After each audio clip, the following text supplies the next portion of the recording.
Greetings, Darklings, from across the interwebs. It is once again I, the Duchess, Precious Ken, for the Sounds and Shadows podcast, and we're very excited as always. It's a fun-filled Wednesday here, and I have my faithful compatriot. It is I, Katie. It is. Hi, Katie. How you doing today? I'm doing pretty all right. How are you doing? Excellent. Got done with work and then had some discussions on the group, and we had the Modal Citizen premiere video come out, so that was a lot of fun talking with those cats. And I am real excited here. We have a special guest, as always. I love special guests. And we have George from the band Black Rose Burning from the Mecca of New York City. Hello, George. Hello, Katie. Hello, Ken. Thank you for having me on. I appreciate it very much. And let's get to it. Yeah, hell yeah, a pleasure. All right, let's start out I always do this. Some of our viewers might not be as familiar with you. I first got the chance to hear you because you did a benefit show that we did, Goths for Sanctuaries, where Amaranth played and then you played, and I saw your performance and was just like, holy shit, this is good. Blown away and looked you up, and I'm so glad we connected. It has been wonderful. You are a joy to know. Tell me a little bit about the history of how this project came together and what brought you up to today. Well, I was in a band. I've been in various scenes throughout my whole life. I'm a music lover. It doesn't matter what kind of music it is. I love it. And I've been on the goth scene for years, the rock and roll scene, bounced around for a while. I've done records with bands. I played bass with Voltaire for years and years. Wait, what? I didn't know about that. I knew you were friends with him, but... Yeah, I recorded most of his records at my studio. Holy shiz. Oh, well, we're going to talk a lot about that. I'll let you keep telling your story, but we're coming back to that. I've known him a long, long time. I actually saw his very first performance, actually. I've known him a long time. So, I bounced around, and I was with the band for a couple of years. I'm not really going to talk about them because it didn't really work out, but it kind of really gave me the taste after not really being in a band and writing for a while to like do something on my own finally. No masters, no laws. I could do whatever I wanted. Yeah, drink White Claws, whatever. I get it. No law. Yeah, exactly. No, it was totally the Wild West. And I put Black Rose Burning together on a computer, and that's how it was born. Basically, I wrote the songs. I did a lot of instrumentation for them, and I said, hey, I got something coming together here. I turned a few people on, friends of mine that I would consider knowledgeable. I turned them on to it, and they were like, this stuff has legs. And I was very happy to hear that, and here we are today.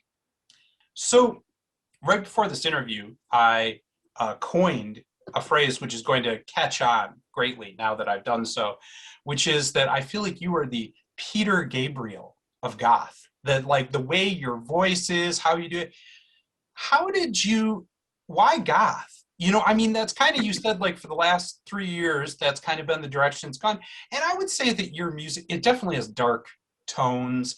I really love, in particular on the album Open the Gate, the use of acoustic in it that to me was very much percussional in the way of The Cure or other bands like that kind of had the drums be like an acoustic guitar that had tone. So what kind of had you end up in this scene? What was your connection? You mentioned briefly Voltaire. Was that kind of what pushed you in this direction? Well, when I was growing up, I worked in a record store probably when I was 17 or 18. And that's really when I got my musical legs. Like before that, like my favorite bands were like Kiss and, Judas Priest and Maiden, which I still love today. Don't get me wrong. They were kind of like my standard.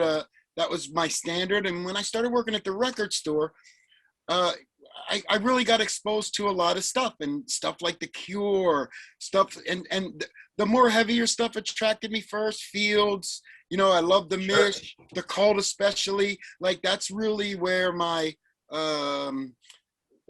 my mind's eye went to concerning goth. And as years went on, you learn other things and you hear other things you like. I'll never miss Dead Can Dance in New York. Sure. Because good music is good music. I'm a huge Misfits fan.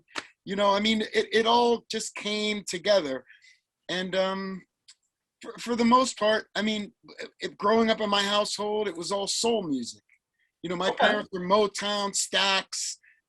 That's where between that and the few rock things that my parents liked, that's really where I cut my teeth musically. And 13Q, which was the local AM Gold radio station. Nice. Which to this day is one of my favorite things. That's all I collect on vinyl. AM Gold singles from the 70s. Nice.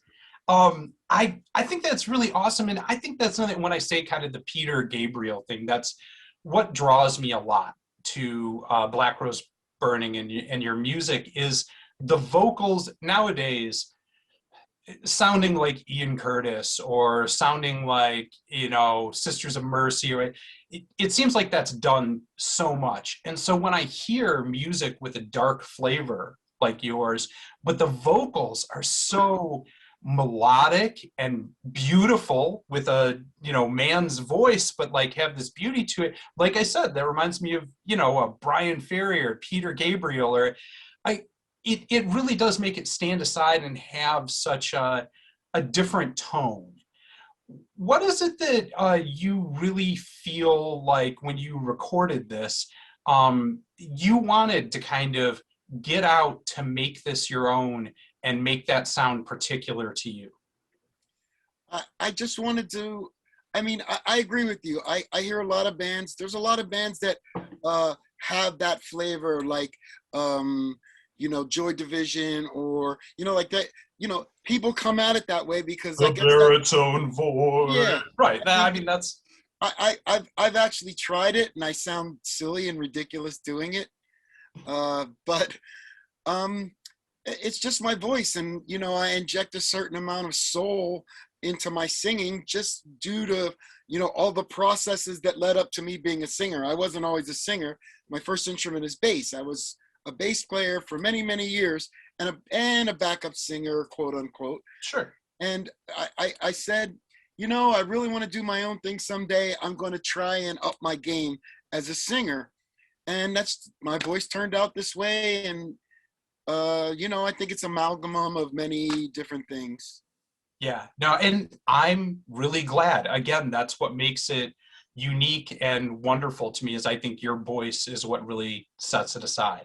So you touched a little bit there, and I did not know this, that you toured with Voltaire, who is one of my favorites. I always joke a lot that, like my style comes from somewhere between Joy Division and Weird Al Yankovic. And I've kind of always felt this affinity with Voltaire, that, using goth, but not taking yourself too overly serious, because there is something that's silly about goth. If you're being honest with yourself, that is a part of it. Sure, like the pageantry, the cheese, the whatever. And to me, he's the master of that. He really, nobody does it better in terms of pushing it to the very verge of just being ridiculous. He's great at finding a comic weakness. There's no question about it. If there's a comic weakness to be found, he's very adept at doing that. So how did you meet up with him? And tell me the story of kind of how you got playing with him and what that was like. Well, I was in a band with another friend, and he said, "Oh, I'm going to go see this guy Voltaire. He's a friend of mine. I'm helping him with his demos." This friend of ours was, or I would say former friend of mine, was actually helping him with his Cave Canem demos, which were like his very early stuff, like his very beginning stuff. And he was like, "You should check this guy out. He's really good." And at the time, Voltaire was primarily an animator. Sure. And, I had known his work from MTV, and I was like, "Oh, I'm going to check this guy out. He sounds super interesting." So I went and checked him out, and I was like, this guy's great. Like he has everything in the right place. And we kept in touch, and I met him. We kept in touch, and as the years went by, I opened a studio on the Lower East Side, and we touched base. And I was like, "Hey, why don't you come by?" He came by, and we started recording stuff. Nice. And I didn't record his first record. A friend of mine and I recorded his second record until probably, I think, Raised by Bats, I think, was the last record I did with him. Was that the Devil's Briss, the second one? The Devil's Briss was the first. Oh, okay. Yeah, but that was done like, that was a whirlwind for him. It was done in like 48 hours, 24-track tape. Richard Fortas produced it. Yeah. I played that thing until it wouldn't play anymore. Absolutely. Yeah. I played the wheels off of it myself. That's awesome. All right. I don't want to spend all the time talking about that. Katie, do you want to jump in? Okay, so I noticed on your social media, and when I was trying to find your music online, that in your images where you show yourself, you're wearing somewhat of a costume. Would you mind kind of getting into your stage character and why you chose the costume that you wear? Well, I'm a big sci-fi freak, as is Ken. I'm not sure about you, Katie. Are you a sci-fi freak? Yeah. And there would be nothing greater for me than either wielding a sword in battle or being in space. Those are the two things for me that make my entire world click. And John Carter, you could do both. You're absolutely right. Those are my favorite passions. The first song I really worked on and really had a head for was Under Twin Suns, which is pretty evocative. It evokes all those images and all those type of feels with the ship and the suit and the whole thing. And I was like, all right, I'm going to go for this. Who knows? I may not stay this way the whole time. I may change.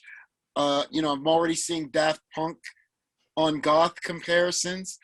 But I was just doing my thing. I was just doing my space thing, which is a big love for me. That's amazing. I really like what you're doing. But since you've alluded now that you're a big sci-fi nerd, what's the most recent book or graphic novel, or we'll even stretch and say movie that you've read or watched that you thought was really good? Well, I like The Expanse. That's the best. That's my favorite. The Expanse is very good. I saw a movie. Are you talking about the book or the show when you say The Expanse? The show. I never read the book. Great. In all honesty, I'm pretty well versed in a lot of classic sci-fi literature, but as far as stuff modern and as far as graphic novels, I just don't have the time. If the movie's there, I make the missus watch it. She's grown very fond of sci-fi, and nice. And most of the time, if you're going to direct it at me, it's going to be a movie. And because that's when I get my 2 hours of freedom, I'm usually watching a sci-fi movie. But like I said, The Expanse. I went back and actually rewatched something that I thought was pretty good at the time, and it's actually better now. Lex. Oh yeah. It's actually better now than it was then. I was like, when I was first watching, I was like, I'm going to see this through. But it didn't really hit me. It was much better 15 years or 20 years later. I'm waiting for the new Dune, of course. Who's not? I mean, just if nothing else, that's my favorite too. You and I, we've talked about this. And actually, there's a question real quick. I'll throw it in so I can say I did it. Jules wanted me to ask, what is your favorite sci-fi novel of all time? It's Dune, hands down. We've done that, Franker. I mean, it's the best. It really is. So the new movie that's coming out for it looks really good. I'm pretty excited that the guy doing it seems to be a genuine fan. Sure.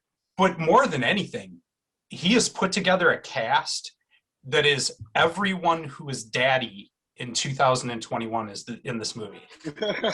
Well, I mean, I think the thing is going to be visually stunning. Like I prefer the Sci-Fi Channel's miniseries of Dune to It's the much closer to the book. and it looks better to me personally.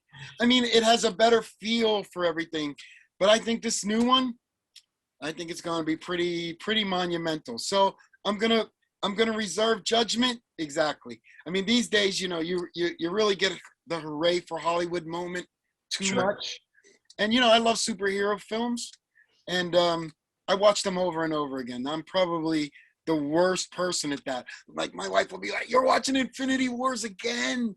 You know, it's you know, like, but I watch superhero films all the time, and it's very hooray for Hollywood. I'm hoping this is not. I'm hoping this is dour as I'm expecting. Yeah, that they keep the true tone of, which I think they've shown with, like, when they did Game of Thrones as a TV show, which turned to garbage at the end. But I mean, that was my favorite fantasy book and one that I always loved. And I thought that they showed modern audiences are ready for that level of grit in something to still make it popular. So I'm hoping that they take that note with Dune and keep to the original book, which in the same way is extremely dark and cerebral and political. And it definitely is not the old Star Wars, I am the good guy, so I have a white hat, and I am the best. You know, like it definitely isn't spaghetti Western in space. Like it is, there's a lot going on in Dune. Well, the first two, you know, and Jedi for the most part, they were on an acceptable level of acceptableness. I would like to say. Sure. You know, Empire, and you know, you can't really beat Empire until like Rogue One. You know what I mean? Right. I think the Mandalorian is spectacular. Love it. They did a great job. All right. It's funny. I said, Jules, if I ask this question, it's going to be me and George talking dork ass shit the entire time. You did. So let's flip it back. Recently, you just did a new video and single that was really exciting. It's a cover of Tears for Fears Shout. And just stellar. I got goosebumps. Hair stand up on the back of my arms. Absolutely fabulous. And you brought in an amazing rogues gallery of contributors to help you along with that. Can you tell me a little bit about where the idea came from, who you worked with on it and brought in, and how that made this song special and this video special?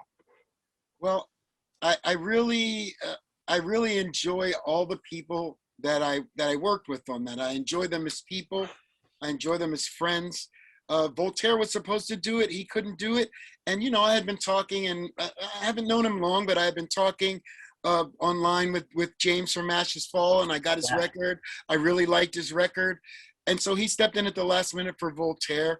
Brian played drums on a couple of Voltaire records. You know, we've hung out, gone to shows together. One of the nicest human beings on the planet. And I said, would you do this for me? And he was like, absolutely, just send the track. Anka, beautiful. The guys from Hallowed Hearts, awesome guys. Yeah. I mean, it just kind of fell together. And, you know, I knew I wanted a female vocal in there to shake it up. And Anka's new record is fantastic. Anka and Pat's new record is so good. It just happened. I sang it and I was like, all right, I'm going to give you guys parts. You in? And everybody was like, sure. Beautiful. You had another friend of mine in there, Adrian, that participated in that as well. You know, and they did a great job. I really like everything they do. They did a track for the compilation that I did for my cat. To rescue and participate in that I thought was fantastic. So you got everybody together on this and had them, it's during the pandemic, right? So they're sending you tracks from all over the place. How did you put this all together into one beautiful streamlined cover that I thought what was so cool is it really paid homage with the way you were doing the vocals as harmonies, you know, the way that Tears for Fears with the multiple singers, but then added in like rockier elements, like the guitar solo and other pieces that I thought brought something really fresh and new. I just planned it out, and I said, I'm going to do this myself. And then I said, hey, I know a lot of people. Why don't I try and get some other people involved? Maybe they would enjoy. I mean, it's a classic track. No, I don't think there's anybody who hates the track. No, You know no. what I mean? Like, there's nobody out there who can really, honestly, in their heart of hearts, say they hate Shout. I mean, Tears for Fears, they're the worst. Yeah, I don't see anybody ever saying that. For me, when it came out, it was a huge, huge tune. Like, I love this song so much. I love Songs from the Big Chair so much. I mean, I played the wheels off of that when it first came out. Yeah. And I just said it would be a good track. And then I was thinking, other people can hit this pretty hard too. And the first person I really thought of was like, well, maybe Voltaire hit this with me. And then I thought, well, maybe Alex from Hallowed Hearts would hit this with me. And it was originally going to be vocals. And then I said, well, I can't leave so-and-so out. And I was like, there should be a female vocal in here to break this up. Sure. And Adrian, well, I found them through Sounds and Shadows. I just said, hey, who wants to do some organ on this? And that was the first response. So I was like, okay, I ran with it, and it turned to work out perfectly. I mean, I couldn't have asked for anything better. The organ was perfect, and I'm glad they totally got involved with me. And, now we speak online fairly regularly, and we see each other in the Twitch chats, and it's a wonderful thing. I'm meeting all kinds of new people and all kinds of new musicians. Yeah, they did a great job. They were on the album that I did, a compilation for my cat, and they contributed a track that was absolutely phenomenal. I love everything they do, so I'm so excited. I thought that song was such a great culmination of talent. Yeah, I couldn't have asked for anything better. It fell into place so easily, it was scary. Tell me a little bit now. This was a great release. Leading up, things are starting to open up again. Things are starting to happen again. What's going to be the next thing? What's the future, George? Well, I'm going to release one more single before I finish. I'm about 3/4 done with a new record. I still got a lot of vocals to do and a lot of tracking to do, but I'd say I'm like I'd say at 2/3. Let's say 2/3. It's going to be called The Wheel. It's going to come out this year, probably mid to late summer. But before that, I'm going to release one more single that I've been working on and messing around with for a while. Ever Fallen in Love by Buzzcocks.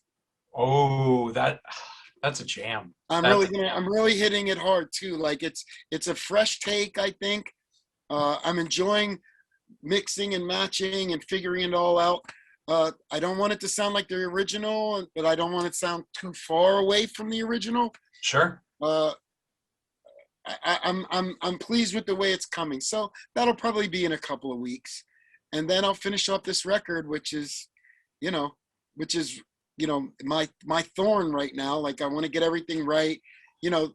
People always say, the sophomore effort is the one that really counts. It's true. So, I'm working to make this, and I honestly think it's going to top my first one. It's going to be just better overall. And, that's where I'm at. Are you going to go out and play live with it at all, do you think? Yeah, so I just got a new guitar player, not the guy you saw who played with us. He's an old school friend of mine, but I got a new guitar player who's been in a lot of bands in New York City. His last band was called The Cross Between. And we just rehearsed for the first time to start getting it together last Sunday.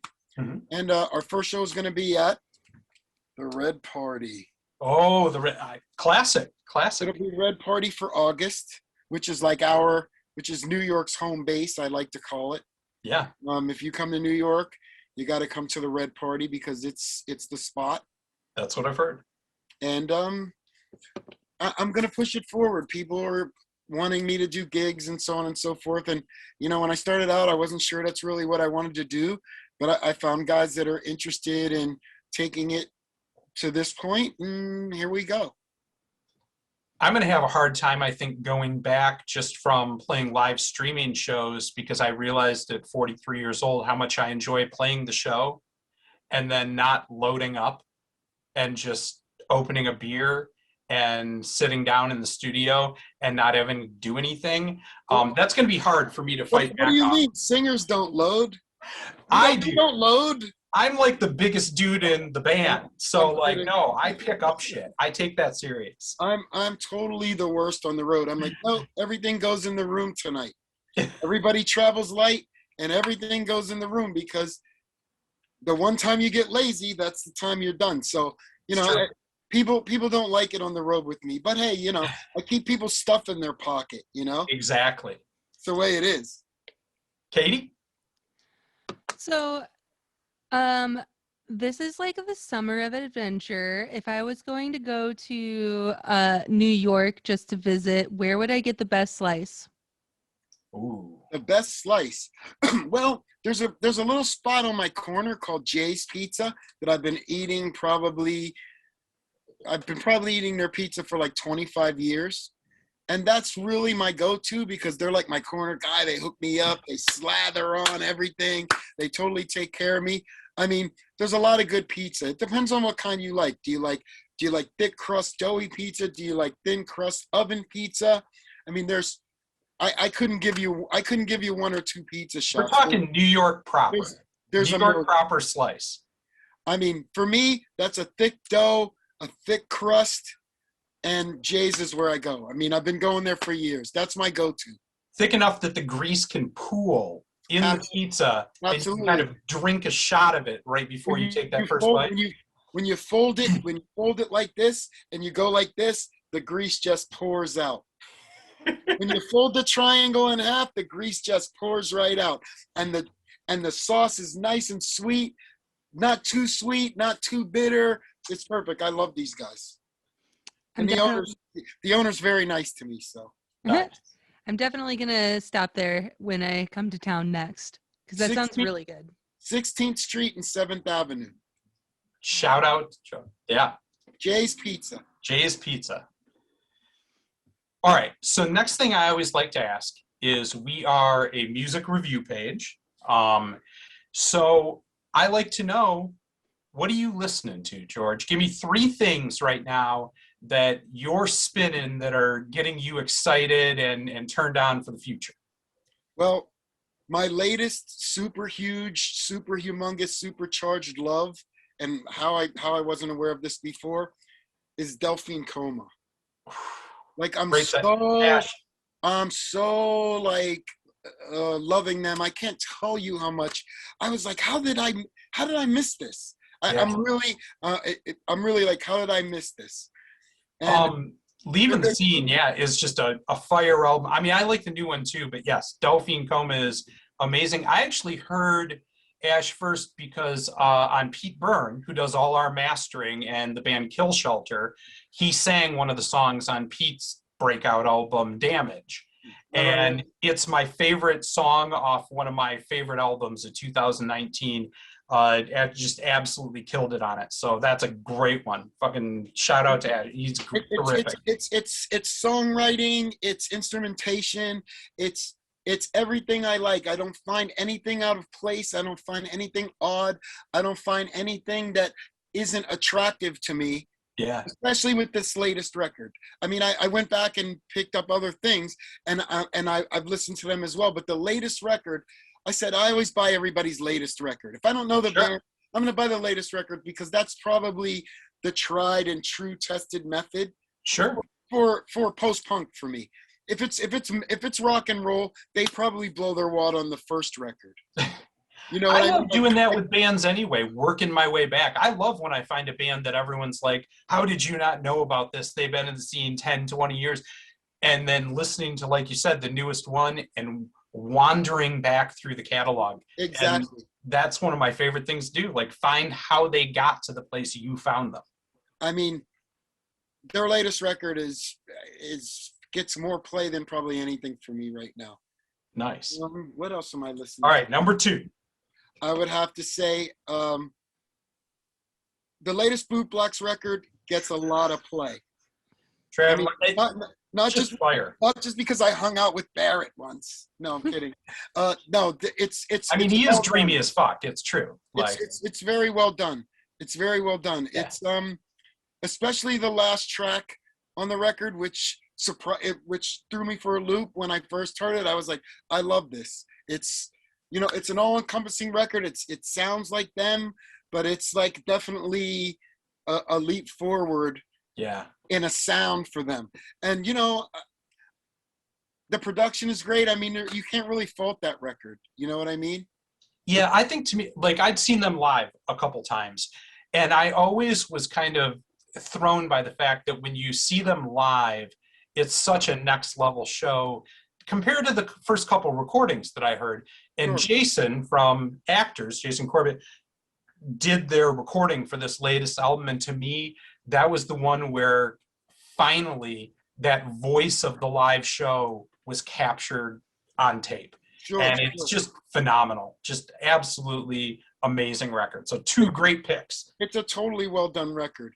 Now, I was entranced by Left Key Symphonia, by the first single I heard by them, Mhm. and I went back and found such a rich history in that band. Like, they've been around for a long time and they can fucking play. And I've blown away. So a lot of their records, probably 3 or 4 of their records, are getting pretty heavy rotation for me. But Black Twilight, I don't think I've heard a more perfect song in my musical brain. I don't think I've heard such a perfect song in a long time. It's one of those songs that makes me jealous.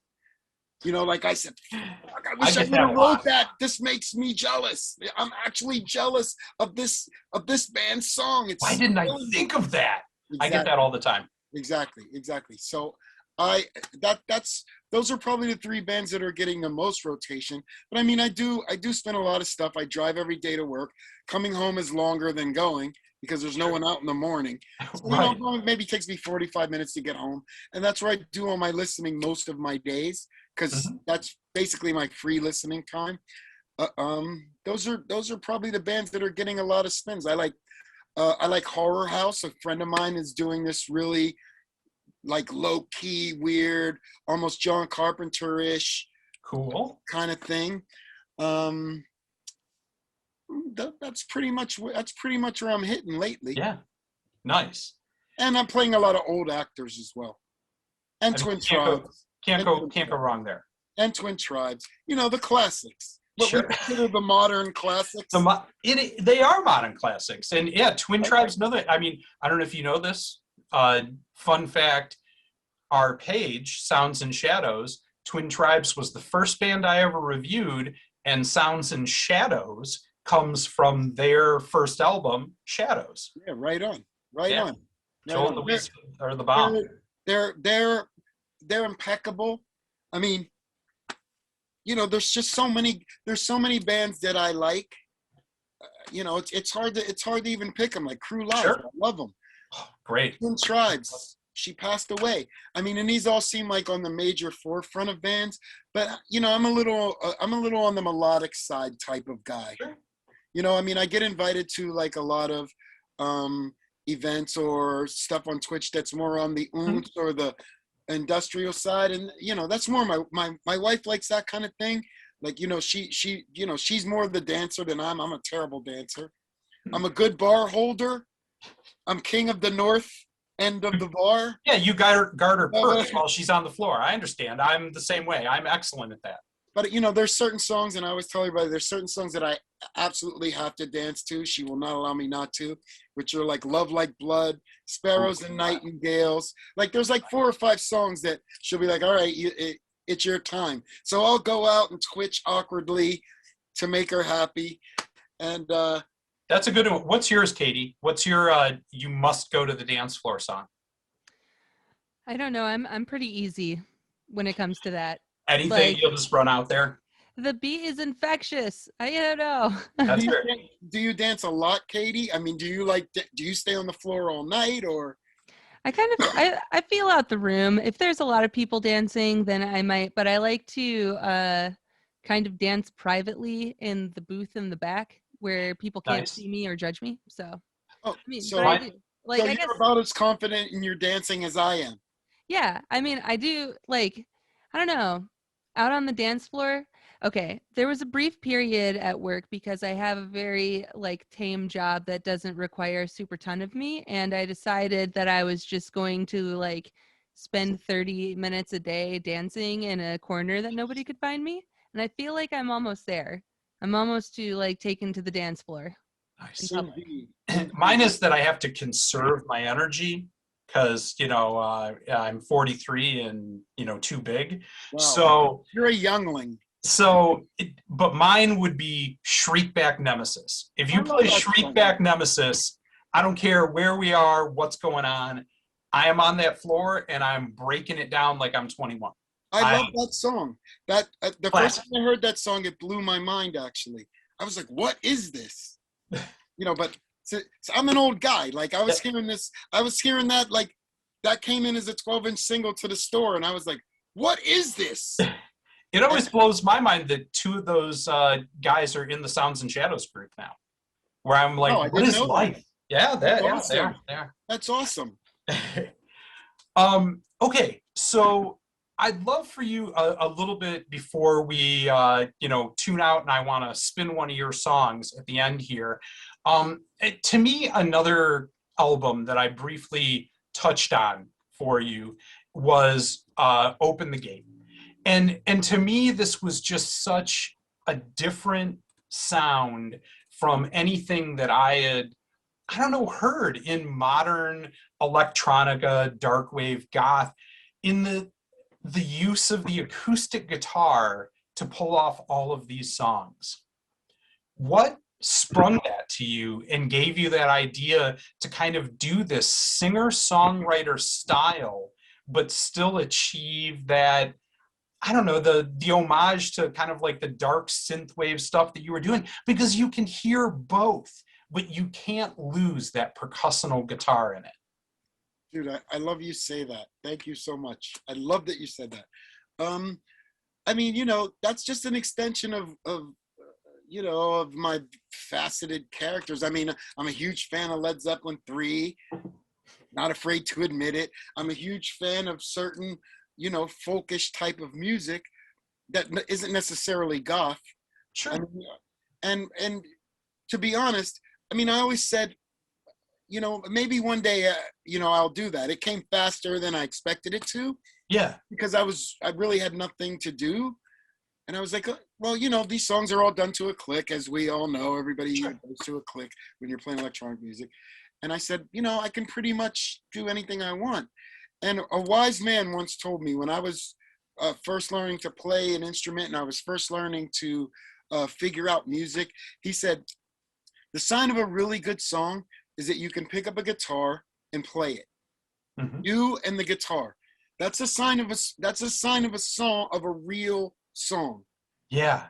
And I said, I'm going to take that to heart, and I've taken it to heart. So, I mean, there's not one song on my first record, The Year of Scorpion, that couldn't be played with an acoustic guitar. I mean, it's not gibberish musically. It's not jazz. It's not Coltrane, but it's a certain type of it's a certain type of songwriting. It can be singer-songwriting. And I think a lot of people have that same thing. You can play a lot of, say, Twin Tribes. You can play their songs on an acoustic guitar. You could, yeah. That to me is the sign of a well-balanced, well-written song. And strip everything down and it would still be a tune like that. No, I love that. And I think that's really true for you. And that's what I was hearing when I flipped on that album. I was like, you take away everything from this and it's still just a powerful song. And that's awesome. Thank you. I mean, I thought, if all else fails and I really, really wanted to abuse myself, I could take my 12 string out on the road and play them, which, would be a little frightening to me. Because I'm not, I do a lot of cutting and pasting with guitars. I'm not, I'm not the guitar guy. I mean, I'm a bass player by trade, but I thought in the end that could be something I could do if I chose to. Beautiful, beautiful. Well, I appreciate it. Thank you. Katie, do you have any parting shots before I do one?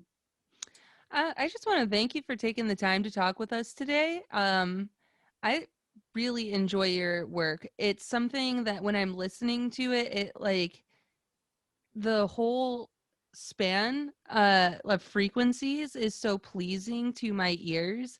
Like I could I feel a love you. resonance. I love you. Thank you. I felt like a resonance in my chest when I was listening to the Year of the Scorpion album. Like it was like very, very pleasing, and I appreciate what you're doing and am excited for what the future has to bring. Thank you. Thank you. You're never going to hear me going, that's probably never going to happen. Although I've done it, but it's not going to happen. It's not going to happen as I grow older, as the age starts affecting me. But I really appreciate that, Katie. Thank you very much. All Thank right, you. I have two questions to part with. Number one, I meant to ask this earlier and I forgot.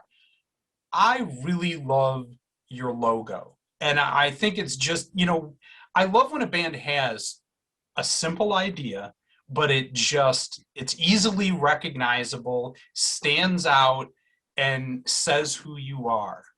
Who did that logo and what was the idea behind it? I created the logo. I Awesome. drafted it. And it's been around in my subconscious for a long time. The Black Rose Burning, it's in other songs that I've written and other things that I've done, it's been mentioned in a line, or I feel like, I'm on fire and I'm a black rose, and that's really where it came from. That's right. It was like, it's been in my subconscious for, I gotta say, 20 years. And finally, I was like, all right, this is what everything, this all musical training, producing other bands, helping other bands write songs. It's all come down to pretty much this moment for me. And That's I awesome. think people are really relating to it, which makes me very happy. Yeah, that's got to be really, really validating. Okay, so at the end of the interviews here, we love to spin out to one of the tracks that you do. And I want the easy one, the most recent one you did is the cover of Shout, but I don't want to do that.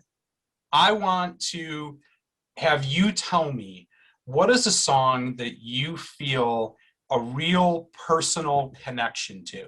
Like this one was a song that you were spitting your soul on, and I want to play out to that to really encapsulate what Black Rose Burning is. What is that song? Well, there's two, and for two different reasons, but there are two that really are my hit me songs. One is Under Twin Suns. I mean, that's me. The jam. That's me. That's everything about me. If you see that video and you hear that song, that's everything that I'm about. That's my entire personality. First song I heard from you that made me fall in love with it. That was that song. Thank you. And I'll be honest, my second favorite love of them is Two Coins for the Ferryman. I love that too. It's such a jam. That's a hard pick. Okay. You decide. But okay. those two songs are that's my sword and sorcery fantasy, and that's my space opera fantasy, and you have it all. Those are the two. I love that. I'm going to go with Two Coins for the Ferryman just to pretend like I'm, drinking an IPA pretentious, like picking the deeper cut. I'm going to go with that one. All right. But both are good. And that is the song that made me, like I said, I heard it in that streaming for Sanctuaries and made me fall in love with it. All right. So it's been so wonderful having you here. It was great to see you in person. Like we talk a lot and but I'm going to see you really in person soon, I hope. And hopefully you as well, Katie. Yeah. I'm going to try and get around to all these places, even if I'm just going to the night in the city. I'm going to try and make it out to a bunch of different places, regardless of whether I'm playing or not, and just come out and hang out and shake hands and meet people that I've been meeting online and have dialogue with. I mean, I may make just going to the Goth Night Club tour to drink tour. There's none of that.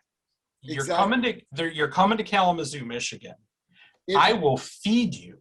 Yeah, I will cook you a home-cooked meal when And you come out here to Kalamazoo, and I will set a show and you can play with Amaranth. I We'll play a see, show here in Kalamazoo. It'll I be a see good you're time, an I excellent promise. cook too. I take my chefing serious. Hey, I may come without the band. I may pass through whatever night, your goth night is. I'm gonna pass through and do the drinking tour. I mean, that's cool. We do have a great goth night here in Kalamazoo, and it's on Saturdays, That's which a lot of times, you know, in cities, they do it on like Tuesdays or when it's the off night. sure. For us in Kalamazoo, our goth night is like one of our biggest club nights of the month. You know, they Well, always, yeah. Here's what I may do. I may go to Chicago and visit Scary Lady Sarah Yeah. on Friday, and then I'll come and visit you on Saturday. Then I'll come home. Then next weekend I'll do it somewhere else. I love it. Has anybody done like the Gothic City Club tour, not playing, just hanging out and drinking? I don't know, but I'm going with you now. I'll go to Chicago with you, meet up with you there, and I'll hang out with Sarah and do the dance night too, and then we'll head back to Kalamazoo afterwards. So Right on. I love this plan. We will now be spinning Black Rose Burning, 2 coins for the Ferryman, and we're gonna do the acoustic version because that's my fave. So it's been wonderful having you here. For all of you out in interweb land, keep it dark, yo.